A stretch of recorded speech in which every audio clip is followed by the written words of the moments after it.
What's up, everybody? It's Smitty from Diesel Crew. I'm here with Martin Rooney. I want to thank him personally. We just got done with his warm-up, and I got to say I'm exhausted. My feet are hurting. We did the whole thing in bare feet, which is amazing.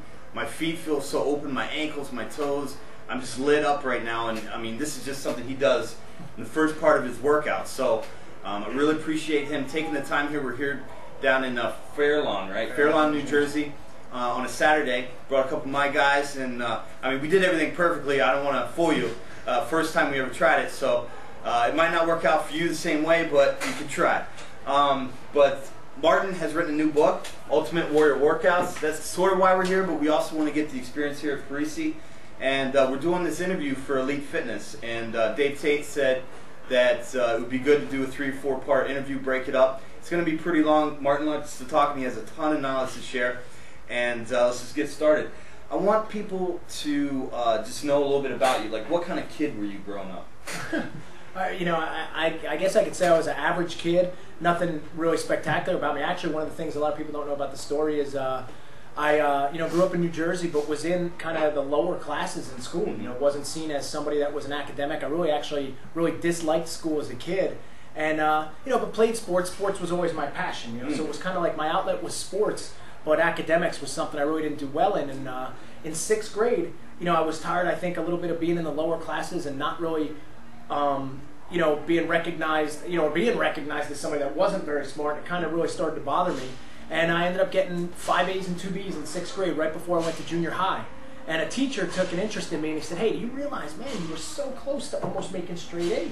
Yeah. And you know, I guess that brings the whole thing that my story in a lot of ways, that was the first person that, you know, took a little interest, took me aside and said a couple of nice things that changed everything for me. And by 7th grade, I went in and got straight A's. And then by 8th grade, I was in the middle classes. And then by 9th grade, which was freshman year, I was in the advanced classes getting straight A's, which, I graduated the top guy in my entire high school class, went on to Furman University, and then the Medical University of South Carolina, and got 3 degrees, and I have my degree in physical therapy. And it was the kind of thing that, man, maybe if that one person never took an interest to say something, maybe that would have never have happened. And I guess in some ways, how you're saying, who am I? Like, I'm shaped by, I got shaped by certain people that took an interest. In high school, I had a track and field coach that I didn't make the baseball team. He said, "Man, you should come out for track. It looks like you have a good arm." I didn't know what track was.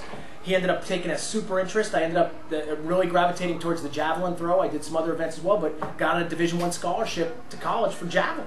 And, that never happens if that guy doesn't take an interest. So it's almost that, I guess, what I could throw out there is I've tried to become that guy.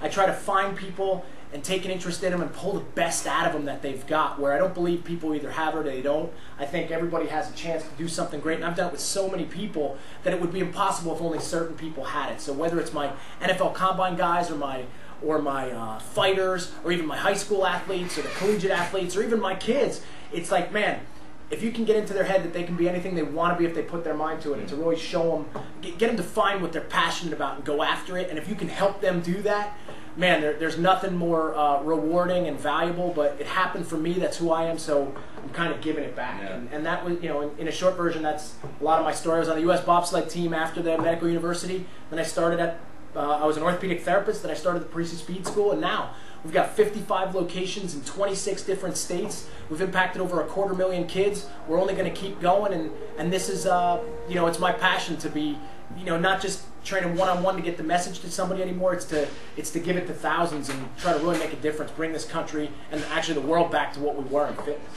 I remember back in school, I had a very few teachers that made such an impact on me, but you remember them so much, so I know exactly what you're talking about. Now, you were interested in athletics in school and you excelled in athletics. Were you into training back then too, or were you just natural at different sports that you did? Like, what types of...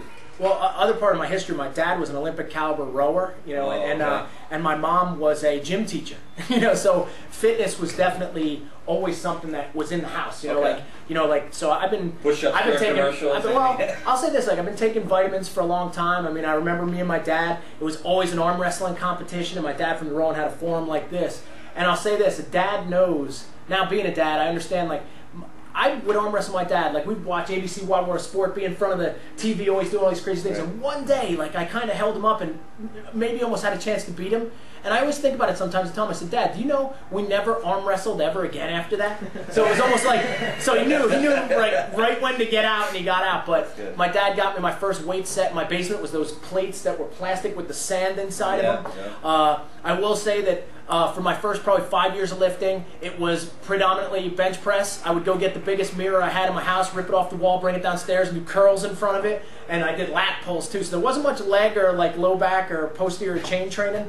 But like we talked about before, guys, I train now because I love to train. I train to train, not for something. And so it's kind of like the training is in my blood. It's what I love doing. So, you know, to answer it, it's like, yeah, once I got the taste of the iron, I was bit, you know, and like I don't go in 25 years I haven't gone 3 days without training. Mm-hmm. So it's kind of, and you saw what we did today, where that's like my Saturday, having fun, you know, doing a little something. But you know, and I was telling the guys before, guys, never let the door hinge get rusty, man. If you're just always training, like I'm no spring chicken anymore, but I'm never gonna let it go, and I'm always gonna find the stuff that I can do. But yeah, to answer it, it's like, yeah, I can't sit and talk about training if I'm not training all the time. You'll never hear me do that. So you told me you're bit by the iron bug. You love training. You have nothing specific to train for, but you just want to be, you know, the best you can be. And every day, I want to quote from your book. You talked about when you went to Rio, the Pedro de Gavia, and you said it was the mountain you ran, and you said you talked about everyone's personal mountain that they have to overcome. Can you tell me a little bit about that? Because I remember reading in the book when you ran the mountain, you talked about, you know, you're real cocky. I'm gonna set the pace.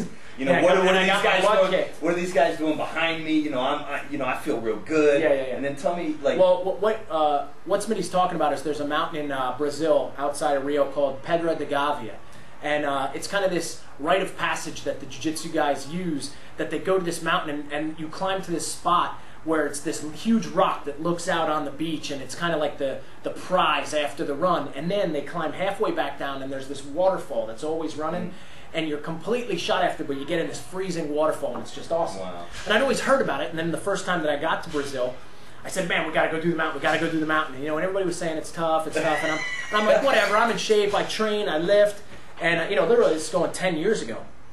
And so we get to the mountain, and it's at the base, and we start climbing, and the grade isn't that tough. So, like I said, I'm pressing the pace. I'm like, come on, this is easy, which I should have known better, because if experienced guys are all hanging back, then they should be hanging back probably too. And slowly it gets steeper and steeper until it's almost like you're climbing rock by rock, root by root, you know, and now my legs are shaking, my heart is pounding out of my chest. It's like 100 degrees there in the jungle. And so it just completely broke me, where I was stopping, the guys passed me, and they were gone, you know, and they're kind of laughing at me. And a good time in this thing is like 30 minutes. A great time is like 20, which I did it in probably like an hour the first time. And I was completely disappointed in myself, completely crushed. And but yet still climbed that mountain, and still, because of reaching the top, I got something from it, but I wanted more, and it really stimulated me. It was a big stimulus for me. That at that time in my life, I had been a track and field guy, I had been a bobsledder. None of my events ever lasted, you know, I played, you know, football in high school. None of my events ever lasted more than like 7 seconds at a time, you know. And all of a sudden, an hour run up a mountain, I got, you know, the crud beat out of me. So I started to say, wow, I need to experiment with this style of training and get into this. And that's when I really started working really predominantly with the fighters. That's what led to a lot of the training for Warrior System, the Hurricane training, a lot of the cardiovascular and energy system development, metabolic circuits, things that I hadn't experienced as a power and speed athlete, that even though I thought I was a great athlete, I saw areas that I was really, really weak. But back to everybody has a mountain to climb. That's I give a number of speeches all over the world for Fortune 500 companies now and things about these topics. But hey, everybody's got that passion, or everybody has that vision. It's just most people never try to go get it. You know, like most people, they know what they really like to do, but they're going to have some lousy job and some lousy life, just getting a little bit of money to do that something every once in a while.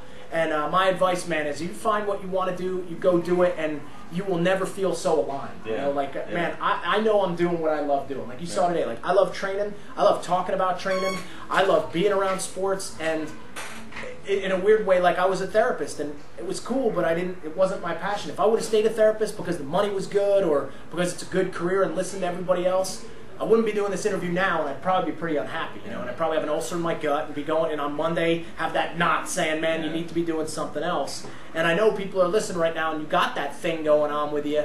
Man, take a shot. The worst thing you can do is take a risk, and it doesn't work, and you can go back to that. But like jumping out of an airplane, the hardest thing is the first step, but once you're out, you're out. Yeah. And you know, that's what I mean by like climbing your own mountain. We all got this mountain that we got to climb. You know what it is, but you're probably not doing anything about it. But because you're not doing anything about it, you're pissed. So stop being pissed, go climb the mountain. Right.